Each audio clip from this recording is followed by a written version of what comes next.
So ito po mga kababayan, ang ating tatalakayin ngayon ay patungkol nga dito kay Jinggoy Estrada na kung saan mga kababayan, inutos ng Sandigan Bayan na aarestuhin na siya. Ngunit mga kababayan, di ba, Ma'am Wilfrida Bonacqua, hello po, nagkaroon bigla ng sakit. Uupirahan na yung tuhod.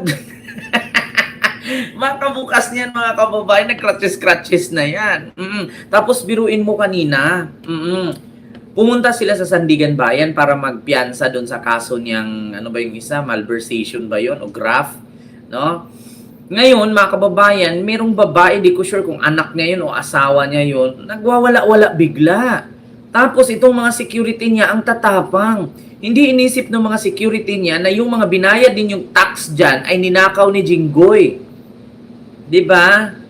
Oo.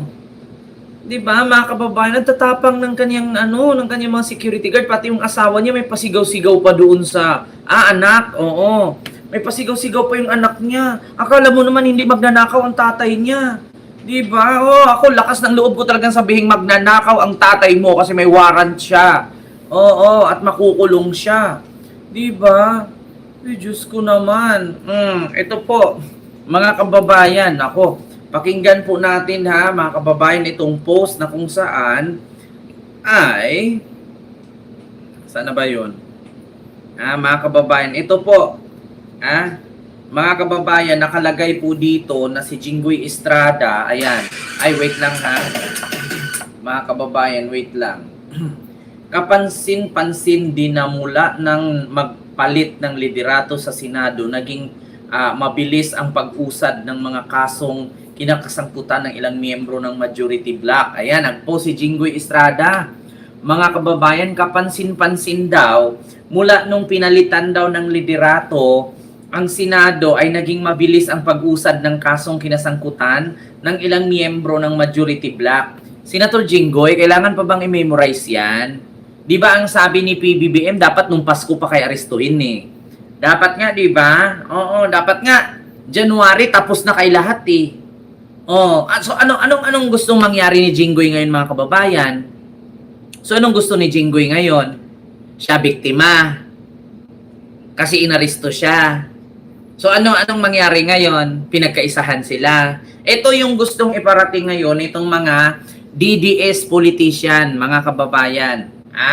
Oo, ito yung gustong iparating ngayon na kapansin-pansin daw mula nang magpalit ng liderato sa Senado ay naging mabilis ang pag-usad ng mga kaso na kinasangkutan ng ilang miyembro ng majority bloc.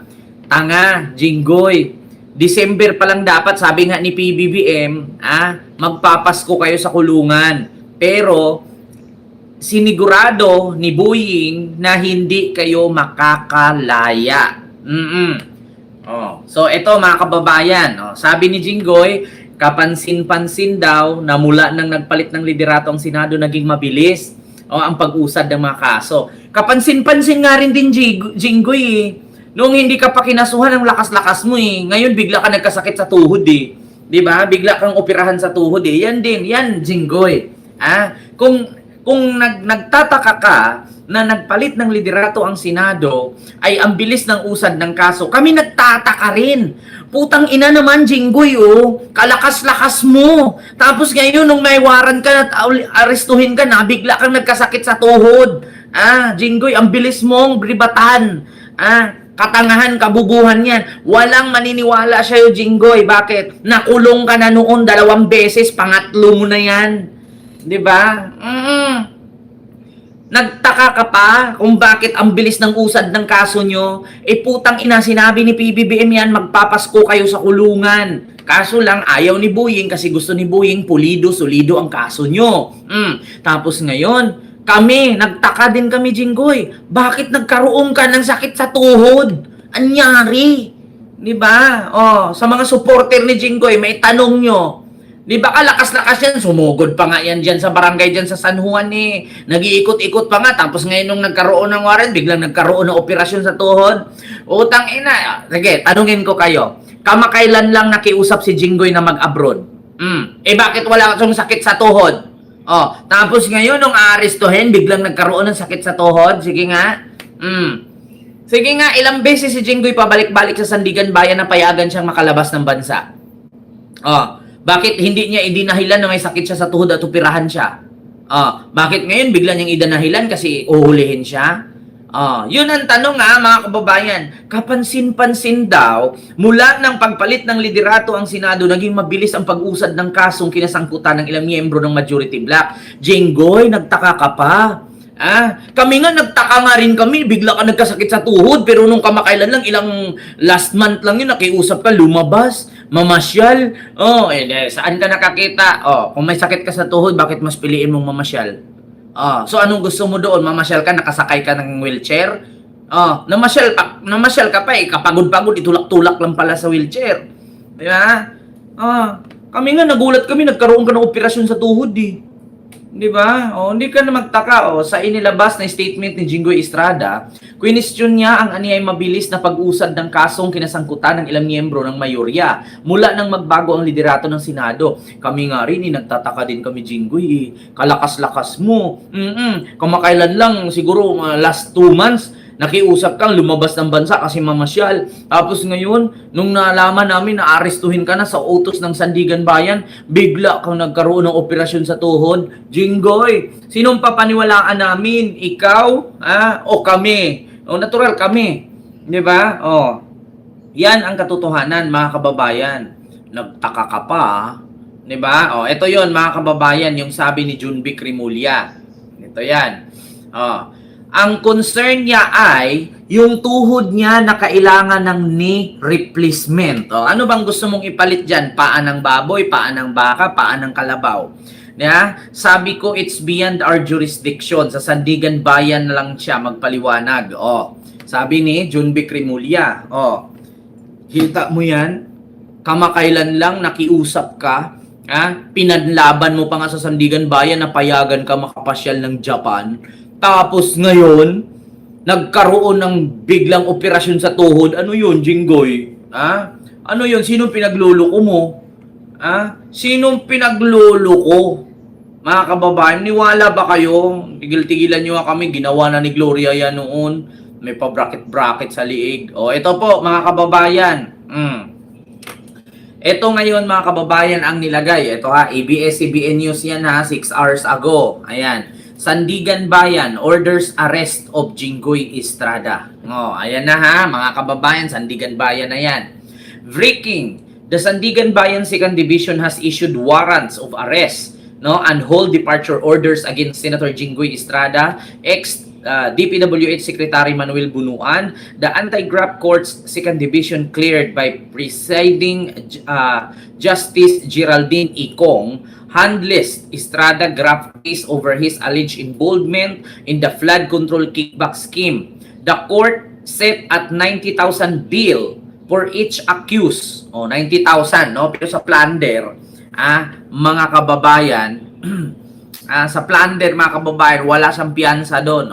Sa madaling salita, mga kababayan, ipina-aresto na ng Sandigan Bayan si Jinggoy. Di ba?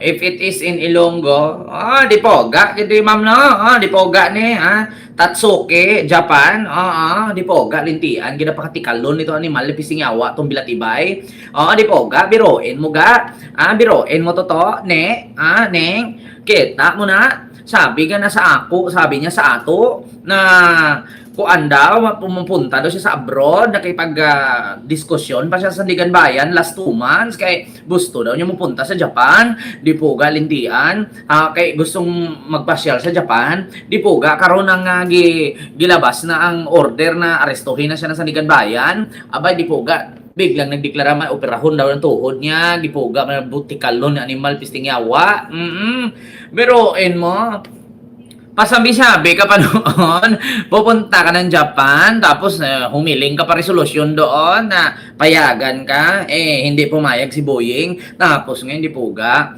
sasabihin mo, operahan ka sa tuhod, puga ka, kung ako sa'yo, Jinggoy, wag na maniwala sa'yo dyan, kasi nga, Jinggoy, sa totoo lang, 3 beses ka na nakulong, dati, nakulong ka din dahil sa ill-gotten wealth ng tatay mo. Pangalawa, nakulong ka doon kay Janice Napoles doon sa pidap-pidap scam. Tapos ngayon, eto na naman, nakulong na naman sa flood control. Lipoga ka. Sino pa maniwala sa'yo? Ito din sakit sa atin dito no, sa Pilipinas, mga kababayan. Kapag ka ganito, mga politiko na may mga record na nakakulong na, huwag nyo na iboto, oy. Kaya magnakaw ulit yan. Kasi absuelto na sila doon. Magnakaw ulit, tapos pag ito na absuelto, tapos halimbawa, maging presidente si Sara nito sa 2028, tapos bigyan siya pardon, makalaya, tatakbo na naman ulit to, magnakaw na naman to animal na to. Oo, tapos may pa drama-drama pa siya, mga kababayan. Like po tayo. May pa drama-drama pa, di puga. Sabi baga ni Jinggoy na kapansin-pansin daw noong nagbalit ng liderato na pinalitan ni Cayetano si Tito Sen bilang Senate President, na feel-good niya na bilis daw ng usad na mga kaso ng kanyang mga ko-kriminal. Alam niyo mga kababayan, no, di poga, ito sa mga kababayan natin sa Ilonggo, no, Ilonggo area, Visayas, sa Mindanao. Di poga, ito mga kaning mga senador ni Sara, no, ito mga supporter ni Sara, mga DDS senador, na napansin gid ba ninyo na lahat sila mga sindikato? Mga sindikato naman talaga itong animal na to. Oo, mga sindikato naman gina. Kay isipon ninyo mabuti, no? Isipin ninyo maayos. Paano ko nasabi mga sindikato itong mga senator ni Sara? Una, isipin nyo mabuti, si Bongo, si Bato, may kaso sa ICC. So, kriminal. Sumunod dito si Jinggoy, makukulong na, kriminal. Sumunod si Joel Villanueva, kakasuhan na, kriminal. Tapos si Marcoleta, susunod na panglima, kriminal. Susunod pa si Binoy, Robin Padilla, obstruction of justice, kriminal din. Tapos susunod pa si Chis Escudero, kasuhan, kriminal din. Tapos dalawang magkapatid na bilyar na sangkot dito sa kanilang negosyo na gikasuhan sila sa Security Exchange and Commission, criminal din.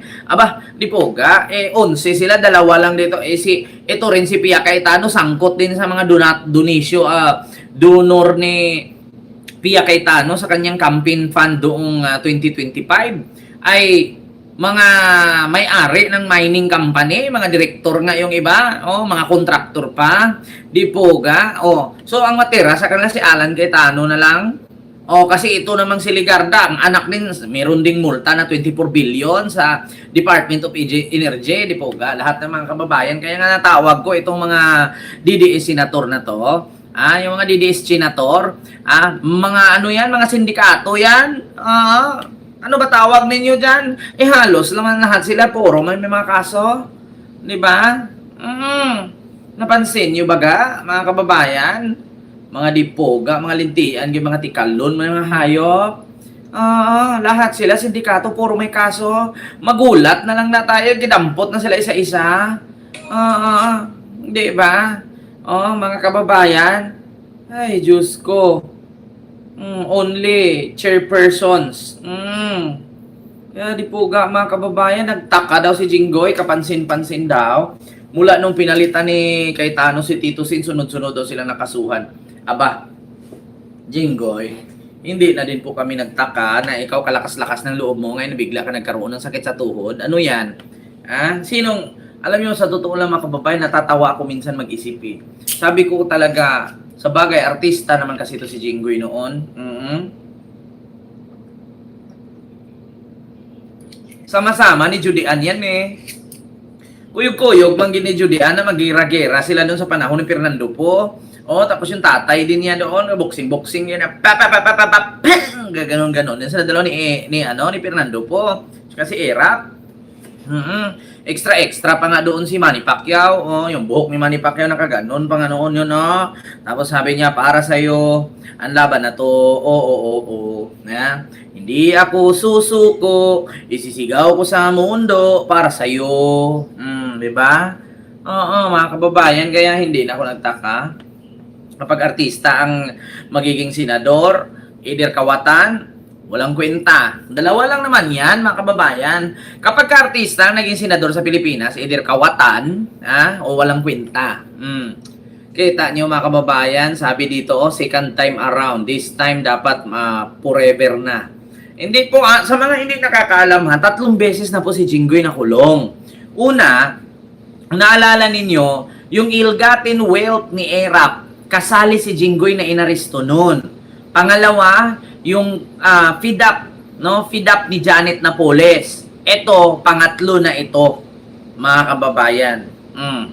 Kaya biruin nyo, mga kababayan, no? Grabe. Grabe, good ka man din lang itong mga alipuris ni Sarah. Kaya, eto, yung sunod, mga kababayan.